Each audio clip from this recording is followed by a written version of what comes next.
puis, je vais donc saluer Madame QCGN, Madame Marlene Jennings, Monsieur John Fraser, Honorable John Fraser, Board of Directors for QCGN, Marion Sandy Lanes, Council, ainsi que Monsieur Michel Doucette, professeur émérite de la Faculté de droit de l'Université de Moncton, et Janice Neymark, avocate. Donc, ceci étant dit, à chacun d'entre vous, je vais vous donner la parole. Vous pourrez faire une présentation de 5 minutes et ensuite, on ouvrira les questions selon la liste que l'on a ici. Donc, Madame Jennings, à vous pour 5 minutes. Merci, Monsieur le Président. I am Marlene Jennings, President of the Quebec Community Groups Network. I am joined today by QCGN board member and former Senator, the Honorable Joan Fraser, and our legal counsel, Maître Marion Sandilands. Thank you for the invitation to appear in your committee study of this seminal legislation. Committee members have received the QCGN's brief, so we will focus our opening comments on the essentials. Le QCGN est fier de soutenir la protection et la promotion de la langue française au Canada. Aucun autre communauté d'expression anglaise au pays ne peut prétendre de détenir notre niveau de bilinguisme et de maîtrise du français, ni démontrer l'engagement personnel que cela implique. Le QCGN reconnaît le déclin démographique des minorités francophones hors Québec.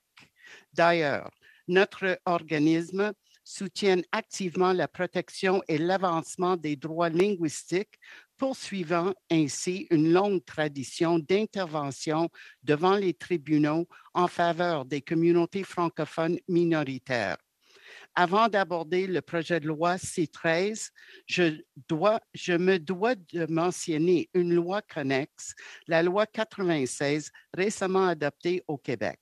Cette loi pèse lourdement sur la communauté d'expression anglaise du Québec, car elle transforme la charte de la langue française et la protège en vertu de la disposition de dérogation. Entre autres, elles prétendent modifier la loi constitutionnelle de 1867. Elle fait des incursions claires dans la juridiction fédérale et dans les droits linguistiques inscrits dans la Constitution. Son application aurait des conséquences profondes sur la communauté d'expression linguistique du Québec en matière de services publics, d'éducation et d'accès à la justice. De notre point de vue, ce comité ne peut étudier le projet de loi C-13 sans bien connaître et comprendre le projet de loi 96. The QCGN has studied Bill C-13. In our brief, we set out 4 strategic concerns. 1, the revolutionary change in the purpose of the Official Languages Act and the effects this may have on the interpretation of this quasi-constitutional law. 2, the references to the Charter of the French Language, which, as amended by Bill 96, operates notwithstanding the Canadian Charter of Rights and Freedoms. 3, the failure of Bill C-13 to address the well-known accountability challenges surrounding Part 7 of the OLA. And finally, 4, the historic proposition of creating new language rights in federal legislation for only one official language, initially in only one province. I would like to express our community's profound disappointment that the federal government would recognize the Quebec Charter of the French Language as amended by Bill 96 within the Official Languages Act. Bill C-13 proposes to include 2 references to the Charter of the French Language in the Official Languages Act, and in addition, proposes to allow federally regulated private businesses to choose to be subject to the Charter of the French Language. It is the only provincial language regime to be so honored, but I repeat, it operates notwithstanding the fundamental rights and freedoms guaranteed in the Canadian Charter of Rights and Freedoms. It beggars belief that the Government of Canada would contemplate recognizing such legislation. The QCGN strongly recommends that all references to legislation that operates notwithstanding the charter of the Canadian Charter be removed from Bill C-13. I turn it over to my colleague, Joan. 30 seconds. We have 30 seconds. I will start. Jusqu'à présent. There we go. Jusqu'à présent, excusez-moi là. Jusqu'à présent, la loi sur les langues officielles avait pour but de rendre le Canada officiellement bilingue, de donner vie aux droits linguistiques constitutionnels et de consacrer les obligations fédérales en matière de langue officielle du Canada. The Act focused first on the official language of government and from 1988 on advancing the equality of status or use of English and French in Canadian society. Bill C-13 radically changes that approach. It has as its central purpose the protection and promotion of only one official language, French. C-13 embraces asymmetry in the relationship between Canada's two official languages. This approach was expressly rejected by the B&B Commission. It is offensive to the Constitution and antithetical to the principle of linguistic duality in law. Asymmetry is appropriate in the practical application Mrs. Fraser, sorry to interrupt. We have more than 5 minutes that just passed on. We'll continue with the questions after a while, and you can answer through the question. If not, I'd like to remind every witnesses that they can provide any written information that they think would be of great importance for the committee. So right now we'll wait for the questions, but just before, I'll pass on the 5 minutes opening remark to Maître Michel Doucette de la Faculté de droit de l'Université de Moncton. Monsieur Doucette, 5 minutes, s'il vous plaît. À vous la parole.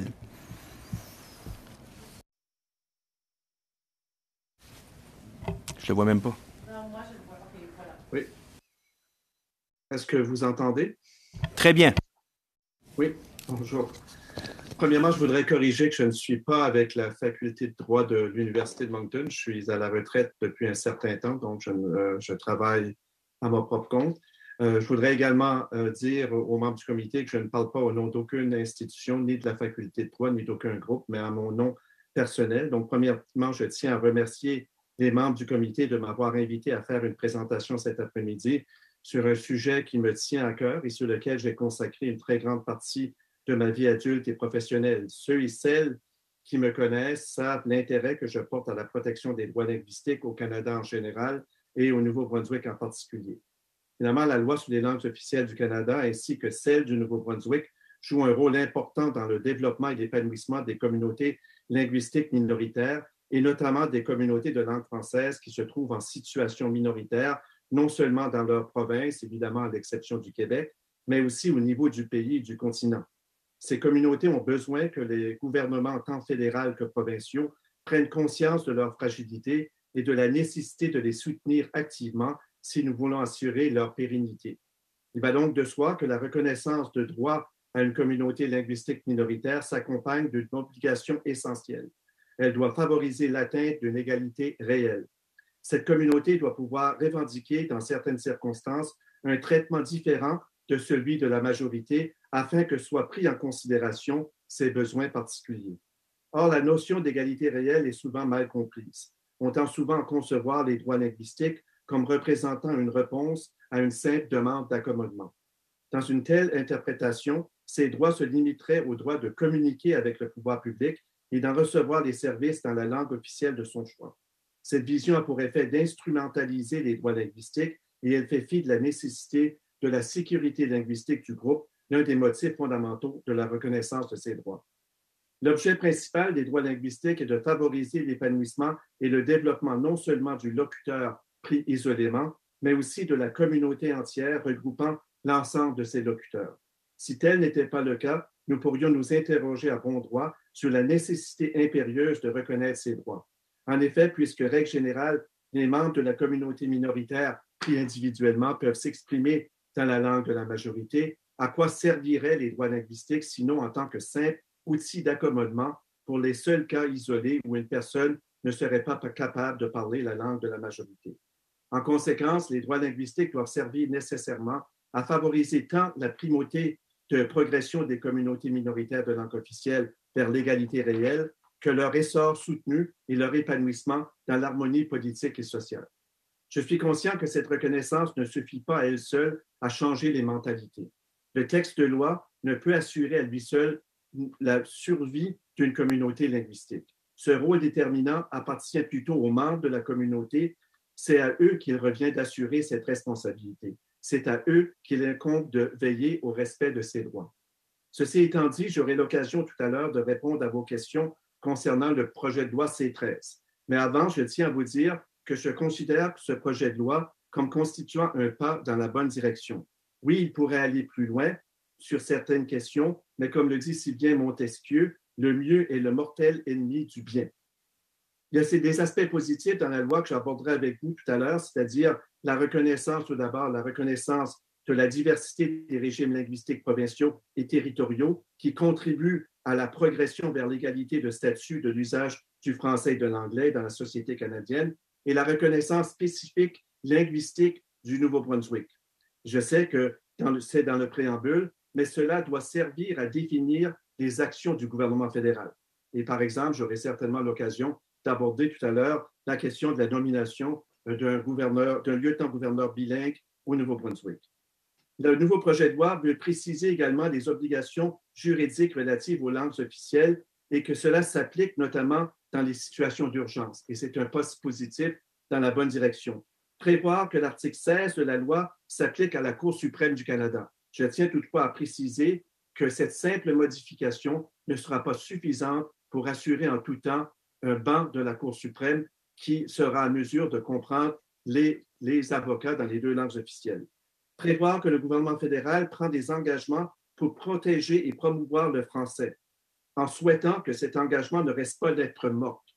Les communautés francophones font face à des tendances lourdes sur le plan démographique et des actions concrètes et efficaces sont nécessaires avant qu'il ne soit trop tard et les gouvernements fédéraux et provinciaux doivent prendre ces actions pour soutenir les communautés francophones partout au pays. Merci, M. Doucette.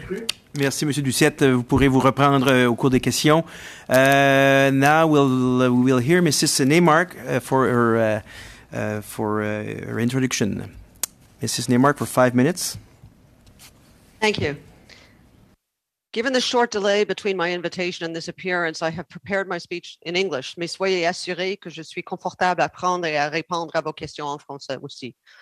I have also prepared a letter to this committee, which I will send to the chair later this week, in which I will more fully introduce myself, expand upon the points I will highlight today, and respond in more detail to any questions you may raise. I appear here as an individual and not the representative of any organization. I was a member of the expert panel that made recommendations on official languages last year. And I am certainly not what people like to refer to as an angry phone, a derogatory term used to ridicule members of the Anglophone community so that their concerns don't have to be taken seriously. I am here to discuss the importance of symmetry in official languages, the rights of minority language communities in each province, and procedural fairness in the application of the laws created or amended by Bill C-13.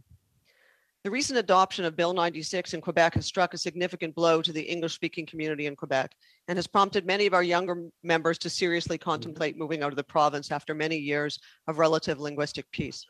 Some have already put those wheels in motion. The rights and vitality of our community are under threat, and the adoption of Bill C-13 could not come at a more sensitive or difficult moment.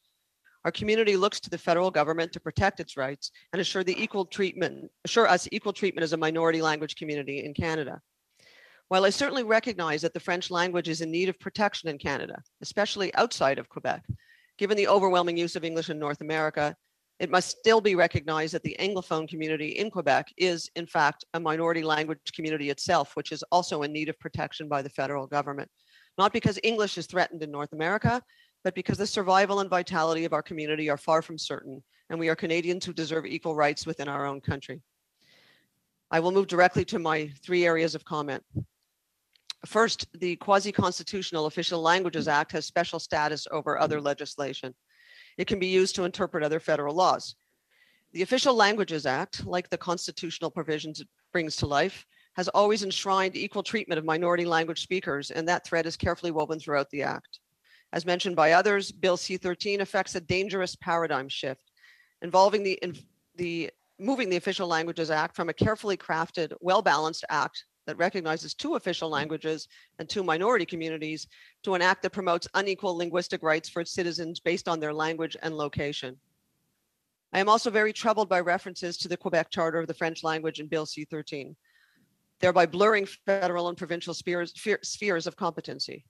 Most egregious, however, is that this charter, as amended by Bill 96, purports to operate notwithstanding constitutionally protected fundamental rights and freedoms.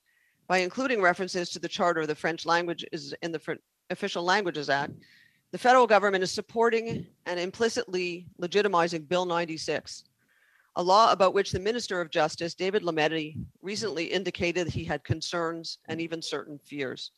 These references simply cannot be allowed to remain in the Official Languages Act. As regards the French and Federally Regulated Businesses Act, the problem here is that it treats the English as the language of the majority, but ignores the reality that English-speaking Quebecers are themselves a minority language community. These provisions, insofar as they apply to French language minority communities outside Quebec, will promote the use of French in those regions and be positive for the rights of such communities and their members. But in Quebec, they will instead be positive for the rights of the majority language community and detrimental to the rights of the minority language community and to its members.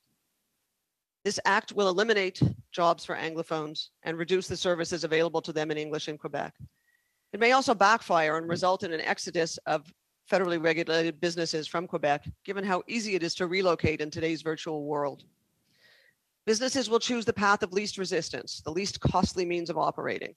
If a business in Quebec is required to have certain materials available in French, but also permitted to have them available in English, the English materials will disappear over time. If a business is required to hold meetings and create internal communications in French, but also be permitted to do so in English, the number of employees who prefer to communicate in English will be reduced through attrition. If a business is required to provide services in French, but also be permitted to provide them in English, all the while restricted from making knowledge of a language other than French a job requirement, they will simply stop hiring non-Francophone employees. And while most of the young people in the English-speaking community in Quebec are functionally, if not fluently bilingual, this will reduce the job opportunities available to them. I will skip over my comments about fairness in the Official Languages Act, procedural fairness, and that you will find those in my letter to the committee. My letter will contain Mark, please. Can you wrap it up, please? Yep. My letter will contain a number of recommendations, and here I will highlight 4. First of all one-sided provisions in the Official Languages Act that only promote and protect the French language should be eliminated. Alternatively, wherever C-13 refers to the protection and promotion of the French language, the words "without causing undue prejudice to the English language minority community in Quebec" should be added. Okay, merci Secondly, beaucoup. all references. Sorry, Mrs. Sinamar. Thank you. We'll proceed with question, and maybe you can answer. Continue your remarks through the answers you could get for question that you could get.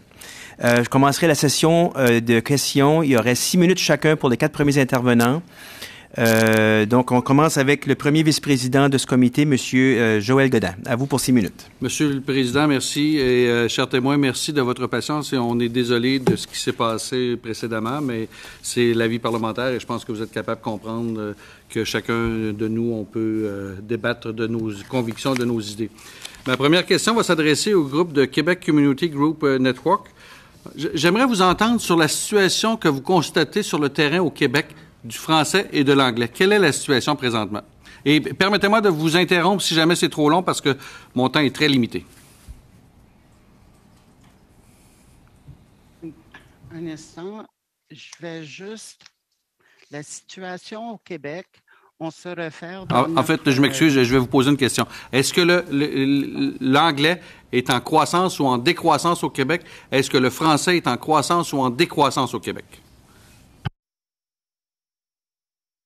On se rapporte au rapport de l'Office québécois de la langue française publié en 2021, qui a noté une augmentation de l'usage d'autres langues au Québec, mais pas un déclin de l'usage du français dans l'espace public.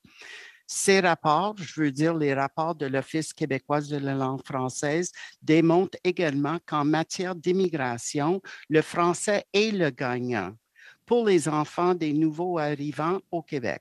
Ces résultats vont dans le sens des démographes tels que Calvin Veltman. Oui. Madame Jennings, je vous remercie. Jean-Pierre Corbeil. Votre réponse me convient. Je voudrais savoir, le commissaire aux langues officielles, est-ce que vous êtes d'accord avec lui vous êtes d'accord avec nous pour qu'on puisse lui donner plus de pouvoir dans la partie 7 de la loi? Oui. Et dans notre mémoire, on a souligné que la partie 7, on devrait renforcer les pouvoirs du commissaire aux langues officielles. Nous sommes parfaitement d'accord avec cela. Au niveau des clauses linguistiques, est-ce que vous êtes confortable à ce que des clauses linguistiques soient négociées de façon respectueuse avec les provinces et territoires, mais considérant le fait que le gouvernement fédéral, c'est sa responsabilité de faire respecter les langues officielles, est-ce que vous êtes réceptif à ce qu'il y ait des clauses linguistiques dans le projet de loi C-13 en titre d'amendement? Oui. Et c'est quelque chose que le QCGN en a parlé depuis des années parce que jusqu'à présent, les accords ou les ententes fédéraux provinciaux ne contenaient pas ce genre de dispositions. Alors, nous serons favorables. Vous avez affirmé dans votre allocution de départ qu'une seule langue officielle au Québec. Pouvez-vous élaborer là-dessus? Parce que moi, je n'ai pas la même lecture quand je vais me promener à Montréal. Bon, moi, j'ai atteint mes 70 ans novembre dernier. J'aurai 71 ans novembre prochain. Et je peux vous dire que le statut de le français, la langue française, y compris d'autres langues, n'a pas vraiment changé beaucoup à Montréal. Mais je parle de façon anecdotique. Si on regarde les études sérieuses au niveau démographique, on voit que l'usage du français dans la sphère du travail a augmenté. On voit que l'usage du français dans la sphère publique comme langue commune a augmenté. Et le seul endroit où on voit il y a un déclin, c'est l'usage du français à la maison. OK. Merci, Mme Jennings. Ce que je comprends, c'est que pour vous, il n'y a pas de déclin de la langue française au Québec. C'est ma conclusion dans vos réponses. C'est pas ça que je vous ai dit. Je vous ai dit que selon les rapports de l'Office de la langue française du Québec... Non, c'est bien, Mme Jennings. Je suis obligé de vous couper, malheureusement. J'ai reçu votre réponse, puis je vais l'interpréter à ma façon. Je vous remercie beaucoup. Ma prochaine question va aller à M. Doucet. M. Doucet, vous avez parlé d'une nécessité de la sécurité des groupes minoritaires. Pouvez-vous élaborer un peu là-dessus? Évidemment, ma position diverge un peu de celle qui a été présentée tout à l'heure. Je crois qu'un des facteurs le plus importants de la loi sur les langues officielles du projet C-13, c'est la protection du français. On sait que le français au Canada est une langue qui est en situation de vulnérabilité dans les provinces. Maintenant, ce que je déplore très souvent, c'est que les problèmes auxquels sont confrontées les communautés minoritaires à l'extérieur du Québec sont souvent oubliés à l'intérieur du débat qui se fait entre les Anglo-Québécois et les Québécois de langue française. Et le débat linguistique au Québec est important. C'est un débat entre ce que j'appelle très souvent deux majorités et deux minorités, dépendant de quelle façon on le regarde. Mais certainement, ce débat-là au Québec ne se présente pas de la même façon qu'il se présente dans les communautés francophones à l'extérieur du Québec. Et les communautés francophones à l'extérieur du Québec ont besoin d'un tournant important pour appuyer leur développement. Merci, M. Doucet. Question rapide. 20 secondes. Est-ce que vous croyez que C-13 doit être amendé pour obliger que les lieutenants-gouverneurs de toutes les provinces, le gouverneur général du Canada, doit être bilingue anglais-français? Absolument. Et si jamais au niveau fédéral, on croit que ça va à l'encontre de la Constitution, on peut soumettre la question à la Cour suprême pour qu'elle tranche, mais je crois que c'est important. Ça peut se faire de façon assez simple par une modification de la loi et en imposant au comité qui fait la sélection de s'assurer que la personne qui sera proposée soit bilingue. On doit éviter le chaos qui s'est produit au Nouveau-Brunswick. Merci, M. Merci, merci, M. Ducette. Merci, M. Godin. On passe à la prochaine question pour 6 minutes toujours. M. Angelo Iacono. Merci, Monsieur le Président. Et je remercie les témoins d'être là aujourd'hui. Madame Fraser, pourquoi recommandez-vous que la minorité linguistique soit définie selon la province ou le territoire? En grande partie, parce qu'il y a maintenant, selon le texte du projet de loi C13, il y a une certaine ambiguïté entre l'idée d'une communauté linguistique à l'échelle nationale ou à l'échelle régionale ou provinciale. Vous allez trouver une discussion plus approfondie de cela dans notre mémoire, mais il nous semble que c'est toujours préférable dans n'importe quelle loi, mais surtout dans une loi quasi constitutionnelle comme celle-ci, d'avoir un maximum de clarté. Alors, Madame Fraser, quelles seraient les incidences du point de vue légal, mais aussi national, d'une telle définition? Je ne suis pas avocate. On pourrait peut-être demander à notre conseil juridique, Madame Sanderlands, de vous donner une belle réponse. Merci. On veut évidemment éviter le problème. Si on a une minorité nationale francophone, on veut éviter la confusion entre l'aide et le soutien pour les minorités linguistiques dans chaque province, ce que le QCGN veut définir comme minorité linguistique. On veut éviter la confusion entre ça et le fait que la langue française est une langue minoritaire, au sein du Canada. Alors, on veut ajouter une définition claire de minorité linguistique en faveur des minorités linguistiques dans chaque province. Merci. Madame Jennings, pouvez-vous nous dire comment le programme de contestation judiciaire soutient vos droits en tant que membre d'une communauté de langue officielle en situation minoritaire?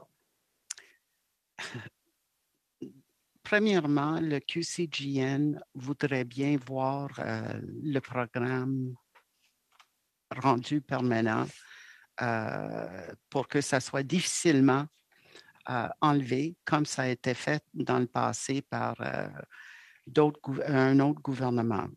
Deuxièmement, j'aimerais ouvrir une petite parenthèse pour dire que le QCGN endosse entièrement les commentaires de M. Ducet au niveau de le besoin d'appuyer et de supporter les francophones hors Québec et le fait que souvent, ces communautés linguistiques minoritaires sont écartées du débat. On pense qu'ils devraient être au centre du débat. On pense que le programme de contestation judiciaire devrait être rendu permanent, et que l'argent qui est alloué devrait être augmenté de façon significative. Qui ne peut pas savoir que monter une contestation judiciaire qui monte jusqu'à la Cour suprême du Canada, comme on a vu dernièrement avec la Commission francophone de la Colombie-Britannique, ça dépasse largement 1 million de dollars. Donc, les plafonds, les seuils de financement qu'on peut aller chercher dans ce programme ne sont pas adéquats. Merci, Madame. La prochaine question, je laisserai à un des témoins. Malgré le fait que le Québec soit la seule province majoritairement francophone au Canada, plusieurs intervenants ont témoigné du déclin de son usage au détriment de l'anglais. Or, au Québec, la communauté anglophone est la minorité linguistique. Donc, selon vous, quels compromis peuvent être faits pour avoir des dispositions qui protègent et promeuvent la minorité linguistique officielle, tout en préservant et favorisant l'usage de la langue française? Monsieur Doucet. Je vais laisser les gens du Québec répondre à cette question-là. Je crois qu'on a déjà suffisamment de problèmes à l'extérieur du Québec pour les communautés francophones sans répondre à cette question. Parfait. Madame Jennings. J'invite ma collègue, l'honorable John Fraser, à y répondre. Il me semble qu'il est tout à fait possible de promouvoir, d'encourager, d'enrichir l'usage de la langue française au Québec sans brimer à la communauté anglophone. Il y a, par exemple, des dispositions dans le projet de loi C13, la nouvelle loi sur les entreprises privées, qui disent qu'on doit fournir des services en français, on peut les fournir en anglais. Il me semble que pour des entreprises qui sont réglementées par le fédéral, de juridiction fédérale donc, qu'il serait souhaitable, sinon fidèle au principe même des langues officielles, de dire qu'on doit absolument fournir des services à la clientèle en français, mais que si un citoyen demande un service en anglais, dans ces entreprises-là, il devrait avoir le droit de les recevoir. Pour le français, langue seconde, pour les gens qui viennent ici d'ailleurs, Merci. il faut absolument... Merci, Mme Fraser. Merci, Mme Fraser. Les prochaines questions vont nous parvenir du deuxième vice-président de ce comité, M. Beaulieu. À vous la parole pour 6 minutes. Merci, Monsieur le Président. Ma première question va au QCGN. Vous avez déclaré, je pense que c'est Mme Jennings, que le projet de loi 96 était la formule parfaite pour éradiquer la communauté anglophone au Québec. Et vous avez fait un parallèle entre la loi 96 et l'invasion de l'Ukraine par la Russie. Vous ne trouvez pas que c'est exagéré?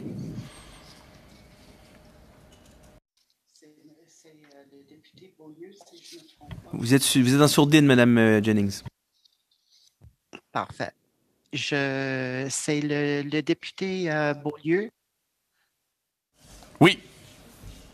Parfait. C'est bien moi. Alors, oui. Alors, si vous avez lu le tweet que j'avais envoyé félicitant le premier ministre François Legault pour son soutien, son appui très clair au peuple ukrainien contre l'invasion de guerre horrifique de Poutine, où il faisait l'éloge de comment le peuple ukrainien était en train de défendre les principes démocratiques. Je lui ai posé la question, alors pourquoi suspendre les droits fondamentaux garantis par la Charte québécoise des droits de la personne et la Charte canadienne des droits et libertés de la personne. J'ai envoyé un autre tweet par la suite en disant, je me suis peut-être mal exprimé dans le sens, c'était maladroit le lien, mais le lien faisait sur la question de la démocratie et des droits fondamentaux. Reconnaître que vous vous étiez mal exprimé. Quand vous avez dit, vous avez parlé de l'éradication de l'anglais ou de la communauté anglophone, est-ce que vous vous étiez mal exprimé aussi? Non. Définitivement non. Parce que je ne parlais pas de la langue anglaise. Je parlais de la communauté d'expression anglaise minoritaire, une communauté de langue officielle. Vous avez peur qu'elle soit éradiquée?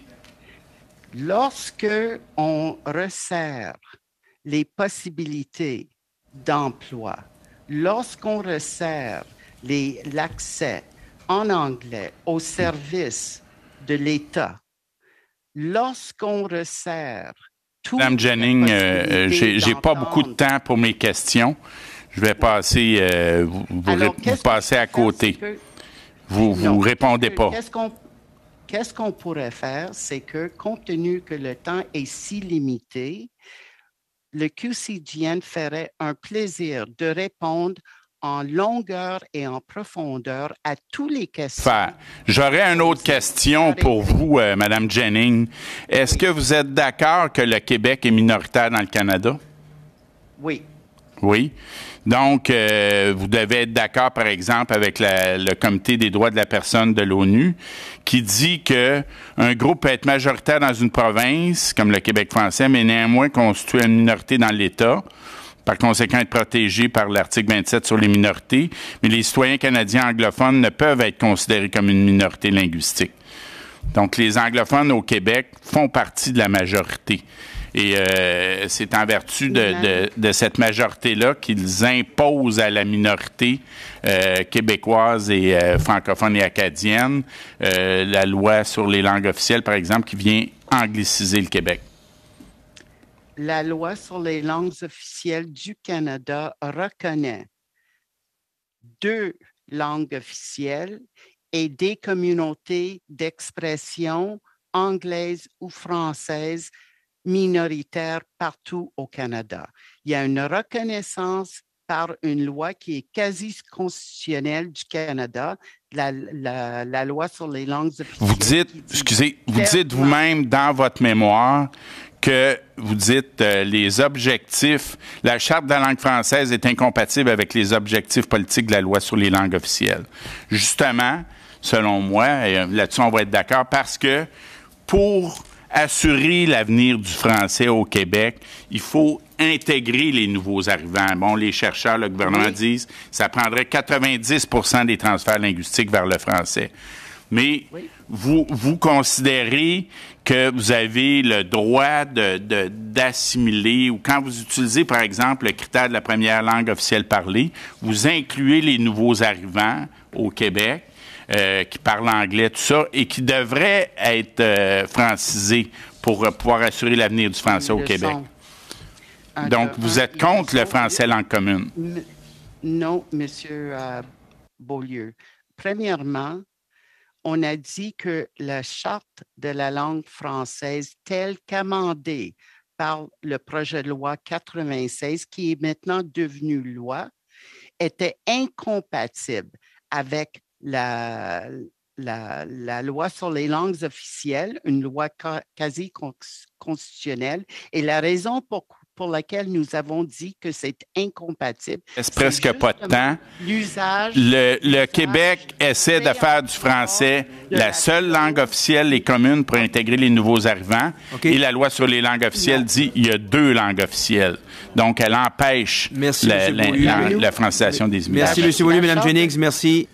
Merci, M. le Président. Mme Jennings, est-ce que la loi C-13, telle que rédigée, risque de mener à de nombreux recours devant les tribunaux? Et si oui, donnez-moi un exemple, par exemple. Je vais référer la question à ma collègue, Maître Marianne Sandilands. Je dirais qu'à ce moment, on ne peut pas voir ce qui va passer au futur. Et ça, c'est tout le commentaire que je vais mettre là-dessus. OK. Madame New York, croyez-vous que le Québec Community Group Network et que la loi C-13 devrait être amendée afin d'étendre le pouvoir d'ordonnance du commissaire à la partie 7?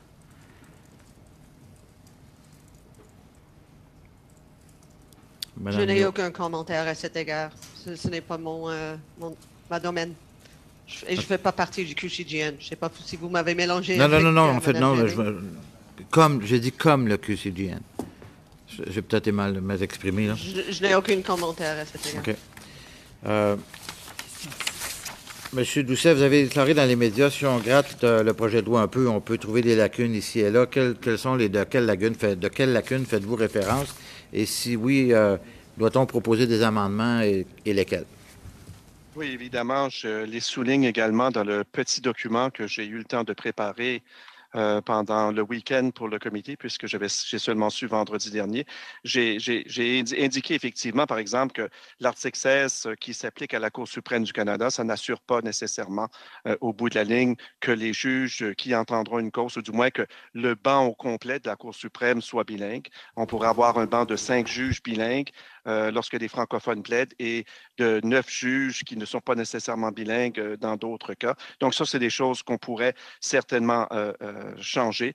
J'ai parlé tout à l'heure également d'une modification qui pourrait être faite au niveau d'assurer que les lieutenants-gouverneurs, par exemple, au Nouveau-Brunswick, dans le futur, soient bilingues. Donc, sur ce plan-là, ça aussi, c'est une modification qui pourrait être ajoutée. Donc, il y a des changements comme ceux-là qui pourraient être apportés à la loi.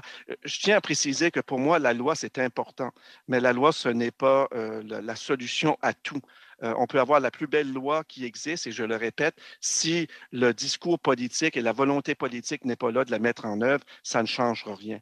Et sur ce plan-là, ce que je veux de ce projet de loi-là, c'est qu'effectivement, le leadership politique soit présent et qu'on prenne conscience des défis énormes auxquels les communautés francophones partout à travers le Canada sont confrontées actuellement et qui met leur pérennité en danger. Merci, M. Doucette. Je vais maintenant passer la question pour 3 minutes à Mme Patricia Lattanzio. À vous, Mme Lattanzio. Thank you, Mr. Chairman. And maybe in the same light as my colleague, I would submit for consideration, seeing that the witnesses have been cut off for an hour, maybe we can reconvene them for another hour. My question is to Ms. Jennings. Since C13 includes the reference to the Charter of the French language specifically, can you elaborate on the effects of the recent adoption of Bill 96 on the English-speaking Quebec and how it ties in with those concerns? Well, you only have 3 minutes for the question and answers. Clearly, I would not be able to provide a fulsome answer to that. I can highlight a number of things, which is one, it puts restrictions on or makes it extremely difficult for employers, and that includes in public institutions, to hire individuals who speak a language other than French. It reduces the level of services, both in the health and social services sector. It makes access to services in English, in justice, much more difficult. It's put a cap on the student enrollment in the CEGEPs. There's a whole list. So maybe just for, and I don't mean to cut you off, but maybe you can provide all of this in writing as I go on to the next question. Will do.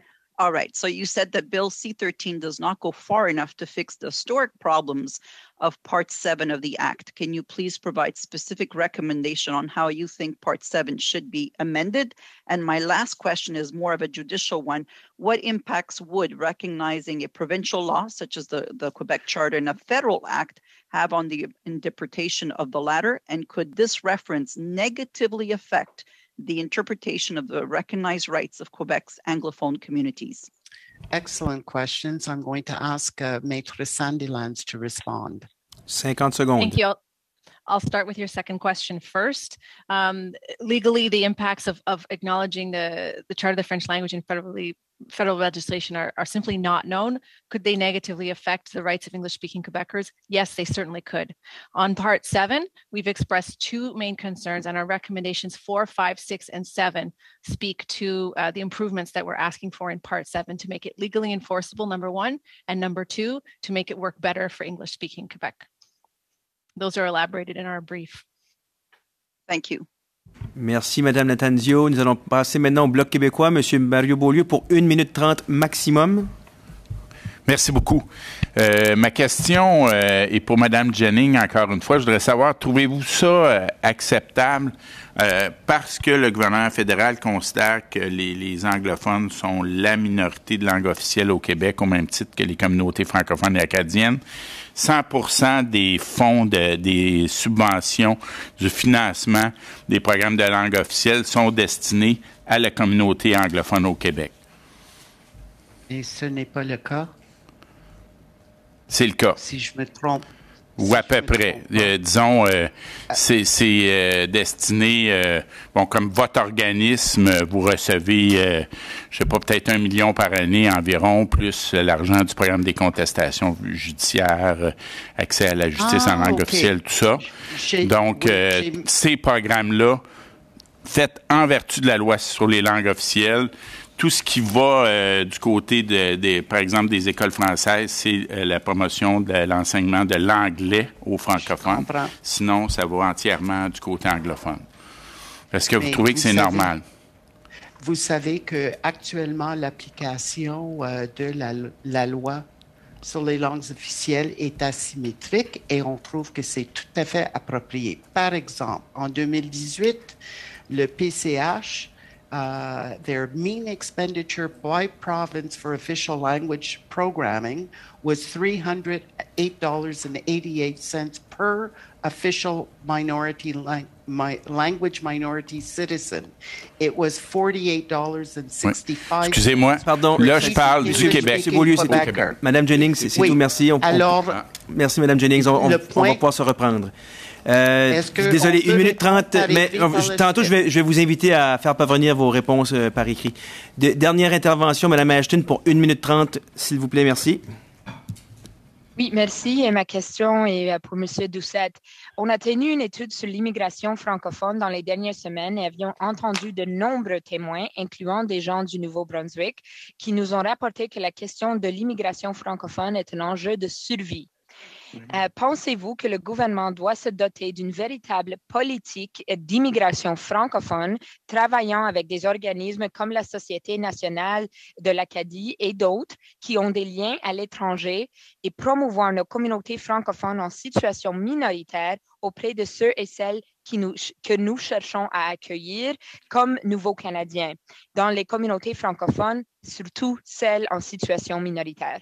Écoutez, je n'aurais pas pu l'exprimer mieux que vous le faites. Oui, les communautés francophones ont besoin d'un soutien accru au niveau de l'immigration. Actuellement, ça dépend de la survie de ces communautés. Si on regarde, par exemple, simplement au Nouveau-Brunswick, les nouveaux arrivants ici s'intègrent majoritairement, très majoritairement, à la communauté anglophone. On n'atteint pas encore les cibles qu'on s'était fixées au niveau provincial. On ne les atteint pas au niveau fédéral. Donc, pour les communautés francophones, même une cible de 4 et même au Nouveau-Brunswick, une cible de 33 %, ce n'est pas suffisant pour pouvoir maintenir le poids démographique des communautés francophones. Il faudrait probablement inverser ces chiffres-là, assurer que les francophones aillent chercher un chiffre beaucoup plus important que le 4 %. Donc, il faut que si on croit à la survie des communautés francophones partout au Canada, il faut que le gouvernement fédéral et les gouvernements provinciaux prennent ces dossiers-là au sérieux. Merci, M. Doucette. Merci, Mme Ashton. Je sais qu'on a été précipité, chers témoins, un peu avec le temps. Il y a des journées comme ça que notre devoir de parlementaire, faut traiter d'émotions, donc on s'en excuse, mais c'est la vie parlementaire. Je vous inviterai, chers témoins, à nous faire parvenir toute information supplémentaire que vous croyez importante, de les partager avec notre greffière, la greffière du comité, qui va nous les remettre incessamment. Donc, nous vous invitons à le faire. Si c'est de l'information que vous jugez importante, faites-nous la parvenir.